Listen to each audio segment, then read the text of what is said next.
Ladies and gentlemen, welcome to the latest edition of the Players NIL podcast. I have been double teamed today by two exquisite guests, and I'm excited to jointly introduce them and hear their story. But we always defer to the ladies first. So, Karen Phelps-Moyer, welcome to the podcast. Well, thank you. Thanks for having us. I We're always love excited. talking sports. Good. Well, we're excited to have you and your cohort here, Sean Collins. Sean, welcome to the podcast. Thank you very much. I appreciate it. Good. We're going to talk about your current work, Golden Touch, NIL, and your association with Notre Dame. But I always like to bring my audience back to why we do what we do today. And for those of us in this space, and I think the three of us on this podcast, it has to do with athletics. It has to do with what we learned, what we experienced, what it's given us. So, Karen, I'll start with you. Obviously, you come from a famous athletic background. Your dad is a famous and well-known coach at Notre Dame, Digger Phelps. As a 60-something-year-old basketball player, I remember watching Notre Dame and Notre Dame football. I was just thinking about as I was preparing for the podcast, I remember Lindsey Nelson and the recap on Sunday mornings, before they had ESPN. So long tradition with Notre Dame. But Karen, why are athletics so important to you? Well, it's been my life for sure. As a coach's daughter, and then being married to Jamie Moyer and Major League Baseball, and then having 8 kids, 6 of which are all college athletes. I was an athlete myself. And I just see sports as a way to connect people in the fan capacity, conversation. And then if you're an athlete, it's a great way to raise kids. It's a great way to be raised in the environment around athletes. And so I'm a sports fan on top of all of it. So sports is everything to me. Yeah, I love it. Everyone always associates sports with success, with achievement, with community, and those are all positive things. But Sean, sometimes sports can be challenging, and I know your background is tied to athletics, and in particular, mental health is something that you're very concerned about. What does athletics mean to you, Sean, and why is mental health so important? Yeah, it's funny. Mark, I've been listening to your podcast, and I really appreciate the guests that you have on and the stories that you give them a platform to tell. And I almost feel in this conversation like an interloper, because as I listened, I thought, well, it would be really great to hear Karen on this podcast, because I think that she matches exactly who you've been talking to. So, but my own background, while less, less spotlighty, so to speak. I was a 3-sport athlete growing up. I was never good enough. I was good, but never good enough to kind of go on and play in college. So my career ended at that point. But sports has really, for me, most importantly, created just connections throughout my family. From my own children, I have 4, up to my grandfather, who passed away a year ago, who would text me every Saturday during the college football season to talk about the games that were coming on, and that was just so meaningful to me as well. Yeah, no, I think athletics provides an amazing platform, and I always, caveat this with it could be math, science, art, travel, fashion. There's lots of things. But for those of us, it's been sports. Karen, you're a mom of student athletes. You're the wife of a professional baseball player. You probably know more about sports in your pinky than Sean and I put together. But tell me some of the lessons as a parent that you went through, knowing what you knew, the daughter of a famous basketball coach on television all the time. As a parent, how did you manage the athletic mindset, the competitive mindset, the life balance mindset is really what I'm interested in. Well, I think when Jamie and I were married and raising the kids, we knew that the better athletes are the ones that play a lot of sports. And so we didn't let our kids just pick one sport and, put everything into that, because that's burnout. Definitely the definition of burnout. We had also created a baseball league because we wanted to bring baseball back to our neighborhood. This was in Seattle. We wanted to set a platform for the kids to play other sports and not to get in trouble by, the club team for doing that. And then always including the families and all of that, and parents. And helping them learn how to balance and not live vicariously through their kids, because we see that a lot in sports. And so for me, I was the one around, I was the one driving them. Jamie was working, and the sisters had to be drug along, so then they became athletes as well, and then formed this really competitive lifestyle for us raising the kids, and to this day, super competitive. We can all play tennis together. We can all go out and play golf and other sports. And I think that for the kids, it gave them a ticket to college, to make friends for life. They've certainly seen that through my lifestyle in college basketball, and then through Major League Baseball for so long. So raising a family in sports is, a fantastic, healthy lifestyle. Would I recommend and encourage the professional lifestyle? That's something completely different, much harder on us as a family. But overall, that being around sports, separating ourselves from the angry fans, and that certainly I've been exposed to most of my life, whether it was to my father or to Jamie or teammates or whatever. So as long as it's bringing the best out in everybody, it's a great way to raise a family. Well, we talk about our principles, how to use athletics to better your life. And I think, Sean, just because you didn't play in college doesn't mean that athletics didn't play a role in your life, right? You became a fan, you aspired to be successful, you mirrored some of the people that you saw on television, interviewed, maybe someone that you met at the fence and signed an autograph and was kind to you. Then when your athletic career is over, our second principle is how to use athletics to better the lives of the people around you. And I think you both are trying to do that with Golden Touch. Karen, tell us about Golden Touch and how it came about and what your principles are and what you're dreaming about. Well, certainly appreciate the opportunity to talk about it. It's something that we're all learning about every day, because it has to do with the NIL, which is name, image, and likeness. And when I was approached over a year and a half ago to consider doing it back at my alma mater, Notre Dame, using the Phelps Legacy name, I was like, heck no, like this is not happening. I was raised not even to give my dad's players a car ride or a bagel, it was very strict rules. And so then having more conversation and recognizing with my past experience in creating camps, national camps, and using the platform of Major League Baseball, I was like, wait, this is an opportunity and something that I really care about. And that's the mental health and wellness of student athletes everywhere. So to me, the NIL becomes a platform to get to know the kids, to provide something, a safe space for them in the mental health. And then how do we do the NIL right? How do we help them brand themselves, not only for now as an active athlete, but, for life? So I see it as a really amazing opportunity. So launching Golden Touch, the NIL, and launching Golden Minds, the mental health and wellness platform. Here we are a year and a half later, super excited about some things that I'll let Sean talk about, that he's helped me get to this point, and we are really ready to do some great things for our athletes, not only at Notre Dame, but also in our community at St. Mary's College and Holy Cross College. Well, she teed you up, Sean. Tell us about your involvement with the company, your role, and some of these amazing things that Karen just mentioned. Yeah, first, just though, to kind of piggyback on what she was mentioning, we talk about with our organization 4 pillars, and obviously what we're trying to achieve is definitely support the student athletes in their NIL opportunities.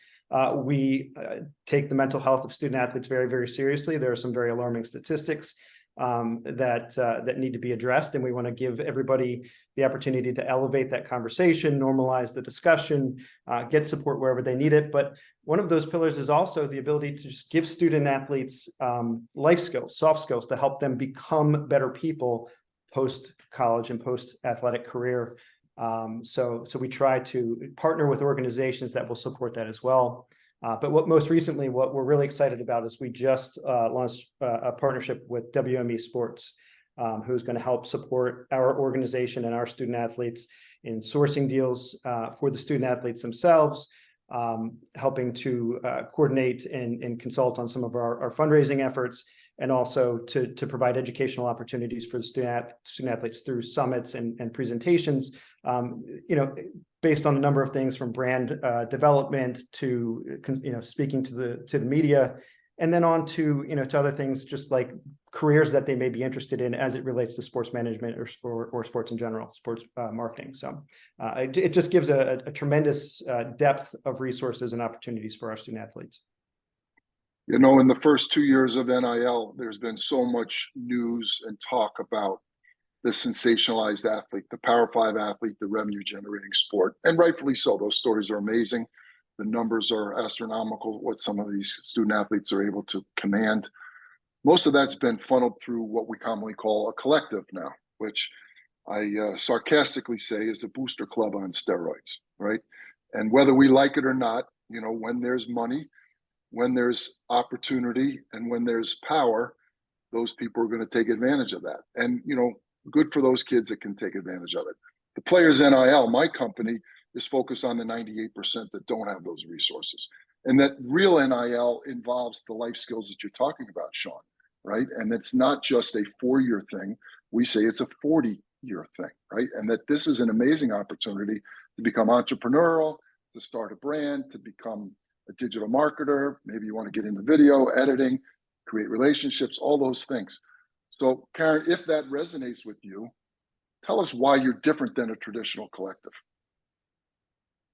I'd like to think that we have created a model that is the first of its kind and that will be doing things right. When you bring in a company that is the best on the planet with marketing, sports, entertainment, in WME, and we partner on branding the athlete, learning about the athlete, focusing on the whole athlete, while building a movement around a crisis in our country with mental health and wellness with our student athletes. It's all a win-win. So yes, they should monetize themselves if they have time. How do we make that simple for them? How do we be compliant with the universities? How do we do it where everyone feels comfortable? So those are our goals at Golden Touch. And we've put all the right pieces of the puzzle together. And now we're ready to start building partnerships around brands, bring in the fan involvement, use all the pieces of sports, all of the things that are there for name, image, and likeness, and only focused on the student athlete and they're making them the best versions of themselves. That's, as an athlete, and then off the field in supporting their mental health and wellness, because this certainly has added to things that factor into things that give them anxiety and stress. And so how can we be there to support them? So we have things like a We Hear You series where we meet the athletes where they are. We hear from them where they are, what their needs are. They go away with tools, but we're building this together. So this is for student athletes, built by student athletes.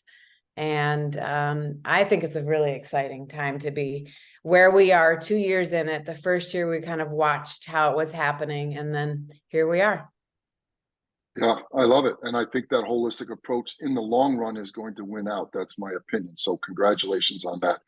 Sean, if I'm a student athlete, I'm interested in Golden Touch. What are the mechanics? How do I get involved? How do I sign up? What are my responsibilities as a student athlete? Help us understand how people can be part of this. Yeah, it's quite simple for the student athletes, for the fans, for businesses and organizations that are interested in partnering with us. We have an app available through the App Store, and it's as simple as just entering some information that we capture, and that creates the account and the engagement there. We're also building a community, as some other collectives have done, to engage with the fans, to give them some exclusive content, to give them something that's unique to them and produced uniquely by us that they can't have access to anywhere else, just to continue to create engagement and a good partnership with the entire community of fans, supporters, alumni of all three schools that we represent. And I assume this.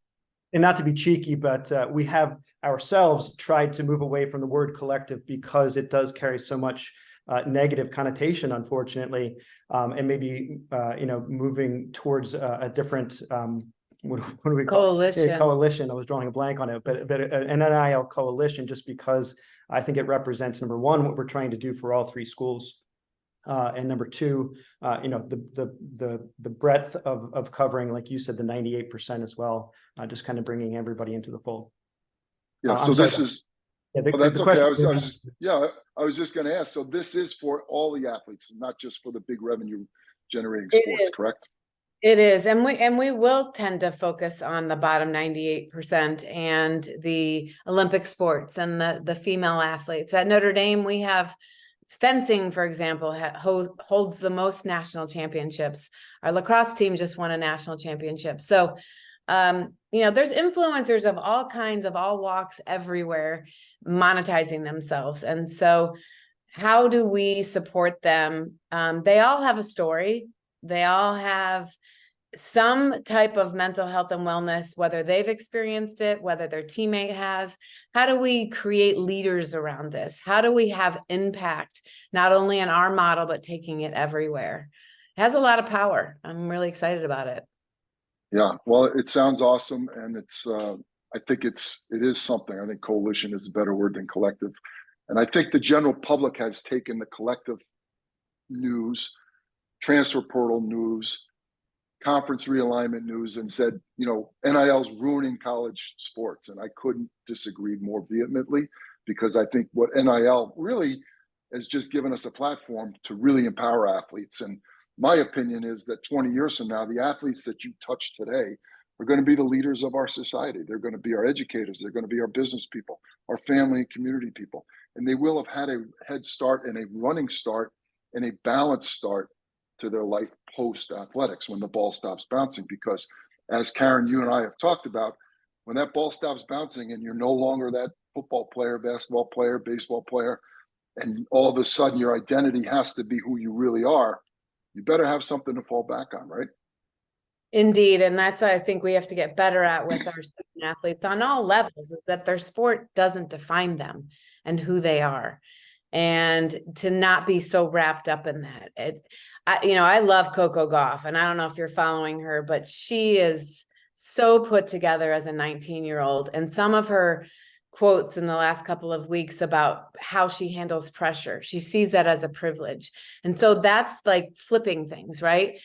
There is pressure. It is a tough life. As a Notre Dame student athlete, you've got your academics, you've got your social life, and then you have your sport, and then add, the phone and social media and everything else to that. And so how do we help them flip that into opportunity? And by the way, it's okay to have a bad day. And if you are, take time. What are the tools that can help you get through that? We have to empower our coaches better, the administration. We're here to complement what exists, or we're here to implement new programs and services for the other schools that don't have what they need. We can do better. We have to do better. I love it. Sean, if we want to find you online, give us all of the websites, social handles, blah, blah, blah. Yeah, so Golden Touch NIL on both Twitter and Instagram. And then I have a couple of handles myself. I'm Sean at Golden Touch on Instagram, Sean at GT on Twitter. And Karen, your handles, do you remember off the top of your head? Yeah, I think if you just do Karen Phelps or Karen Phelps Moyer, Notre Dame, St. Mary's, Holy Cross, any of the athletics, definitely find us on Instagram. We're also on LinkedIn, and I'd like to give a big shout out to LinkedIn right now, because I'm finding all kinds of people that really care about what we're doing. And this is a small village, and we need to build a bigger village. And it definitely, the bigger the team, the bigger the difference we're going to make. And so anybody interested in being a part of this, we have interns, we'll be building a bigger team. Definitely reach out to us, because this model we'd like to take everywhere. So we're a part of something new and exciting, and we look forward to being on the podcast another time, updating you on how actually this is working. As we have a partner in WME that will be finding these deals for the athletes, and then you'll see the impact that we have created around that, with that, around mental health and wellness. Awesome. That's a great ending. Sean, I agree with her on LinkedIn. That's how we met. Thank you for the introduction. I can tell that, we're similarly aligned in our long-term vision. And as a parent of student athletes who are retired now, I understand this life journey, and I'm trying to bring balance to it as well. So I commend you on your efforts, all that you've achieved. I wish you nothing but success going forward. And I want to thank you very much both for being on the podcast today. Thank so you. much. Thank you so much. Awesome.